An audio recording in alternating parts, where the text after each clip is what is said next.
Whoso pulleth out this sword of this stone and anvil is rightwise king, born of England. Welcome back to the Bucket Think Tank for Disney Royalty Interlude, where we go over Disney princes and princesses that didn't quite fit the Disney prince mold, or primarily the Disney princess mold that we set up because it didn't make enough money. That's kind of the only reason. And today we're going over The Sword and the Stone, and our prince for this one is Arthur Pendragon. So The Sword and the Stone is not a super good movie. It's not one of those where people, like, if you ask someone, like, hey, dude, name a couple Disney movies for us to watch, it's more likely going to be something from the Renaissance onward, maybe The Great Mouse Detective, possibly The Jungle Book, depending on your group. But it's rare it's going to be The Sword and the Stone, unless you've got that one friend that just loves The Sword and the Stone.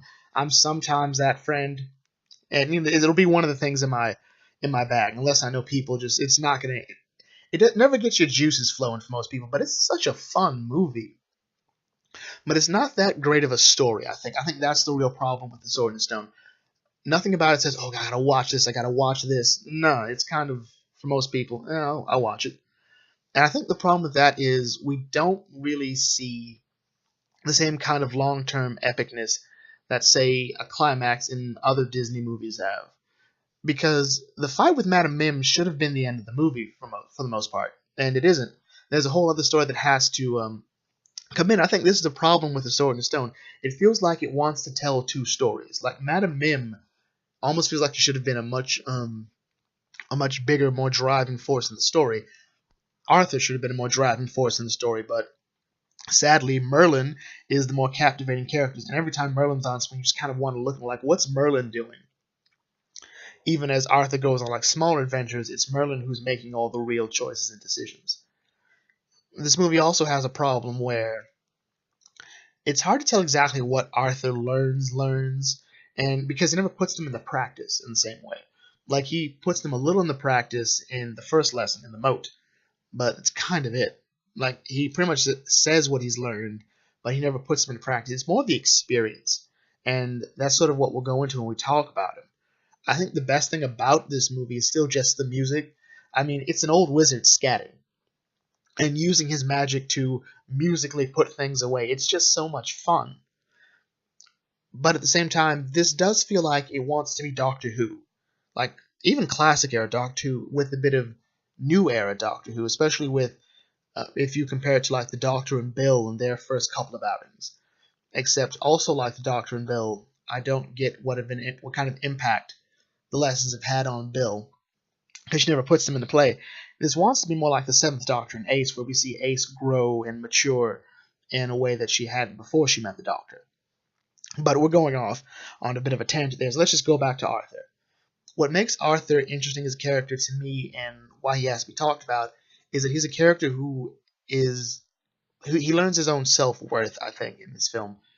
Primarily because going in, he's very aware that he's lucky to be in Sir Ector's castle. He's lucky to have a quote-unquote home. He wants to be a knight. Like, that's his big dream, but he can't because he isn't of proper birth. So to him, anything he gets it's a gift. It's a blessing, because he'll never be anything more than what he is, which at this point is a page. And he'll even grow out of being a page soon, but even then, what's waiting for him? He'll probably be a stable boy, or more than likely, if he's lucky, he'll be Kay's squire till he dies.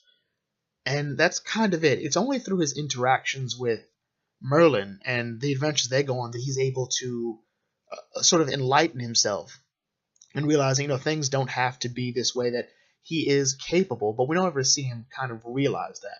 But we do see him be a bit more aggressive and a bit more outgoing and outspoken, especially when Sir Ector talks about Merlin being an old devil. Arthur kind of finds his spine, finds his confidence, like, that's not what he is. He's good, his magic's good, you just don't take the time to see it. And even when it cost him his chance to be Kay's squire, he's never really upset about it. Like, he's upset, but he kind of implies, I'd do it again. I've got nothing else, so yeah. But what's really interesting about even after all of that, he still doesn't see himself as anything. Like, when he gets to be Kay's squire again, he and Merlin have that falling out. What Arthur says really resonates, I think, with his character. Like, what do you want me to be? I'm nobody. The idea is, again, that Arthur doesn't see that he is anything because he's in a society where he can't be anything. Right? Where he is now is all he's ever going to be. He's a bit like Mr. Mosley in Downton Abbey in that light, where Mr. Mosley kind of sees, like, I've never been lucky, never really had a lot of opportunities, like, I've fallen, and I don't think I'll ever really get back where I was. With Arthur, it's the same thing, except he's never risen. But through his experience with Merlin, he's seen the highest of heights, the deepest of depths. He's seen this amazing evil power just fall to intelligence, to the mind. How do you defeat a giant dragon with a small little germ? And that's fun. That's interesting. But again, we never see him put those lessons into practice. And like, we never see a moment when he has to solve something with his head in his day-to-day life. A good thing to help us determine Arthur's character is seeing how the other characters play off of him. You can argue that the wolf, Sir Ector, and Kay represent this sort of old ideas of might makes right, the strong prey upon the weak, which is the law of nature, but it's also a bit of an outdated way of thinking. Like, Sir Ector and Kay are essentially what Arthur could be. Like, the greatest thing he could hope to be is Sir Ector and Kay, if he keeps going where he is. And the Blue Oak Tree song, I think, is a good example of that, which according to the Sherman Brothers, showed how stupid the knights of the castle were, because all they ever did every day was eat and joust and drink and joust and eat some more, and they had loyalty to this blue oak tree on the field, which meant nothing. The idea that, it's all meaningless and they don't do anything to better society. Madame Mim is an example of what Arthur and Merlin could become if they directed their abilities inwards to their own personal enjoyment, to hurting others and getting joy from it. The idea that Mim is smart. She's smart, but she's a bit aggro. She's super aggro, like most of the people there. And she loses to Merlin, who devotes his magic and his energies to bettering other people. And Merlin and Archimedes represent what you can do with that knowledge, what knowledge should be used for, to better society. And that's a really great thing. There's a lot of really great subtleties to this movie that I don't think most people notice, not because they're slow or anything, it's just because it's just not that obvious in the movie. Like, you'd have to watch it more than once. But coming up to the Sword and Stone, the legendary moment that's on every cover of this movie, every VHS, every DVD, every Blu-ray, and some of the books, and the ones that don't have this on the cover you shouldn't read. But when Arthur goes to pull the sword from the stone, we of course know that, going by this, yeah, he's the son of the good king and whatnot. But what if it's a bit more than that?